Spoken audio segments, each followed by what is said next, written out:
Avec ce modèle Dior 3D, Kim Jones réinterprète aujourd'hui le motif canage. C'est la première fois qu'on a des lunettes en impression 3D. L'idée, c'était d'essayer de mélanger justement un aspect un peu sport, qui fait partie de l'univers de Kim, sur ce code du canage, qui est un code iconique de la maison.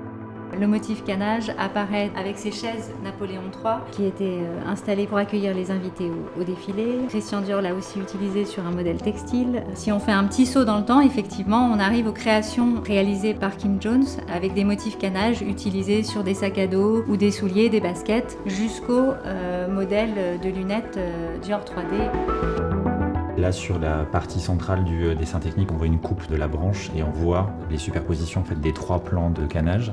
L'impression 3D nous a justement aidé à aboutir ce projet, ce qui permet de donner la robustesse à la lunette.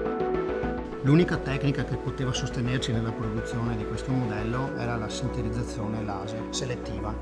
La macchina va a sintetizzare la polvere di nylon bianca, dando vita e forma ai frame per costruire l'iconico cannage su vari livelli per poter enfatizzare l'iconico logo Dior.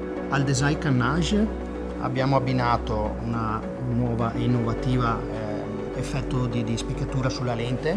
On a imaginé un verre avec un mélange de parties métallisées, donc il y a un jeu de matière entre un effet métallisé sur la partie haute et la partie basse du masque, et au centre on découvre justement une bande de dur oblique. Come ultimo step di produzione del modello abbiniamo la parte manuale di assemblaggio e finitura dell'occhiale. In questo caso andiamo ad assemblare una cerniera dedicata ed il logo Dior in metallo.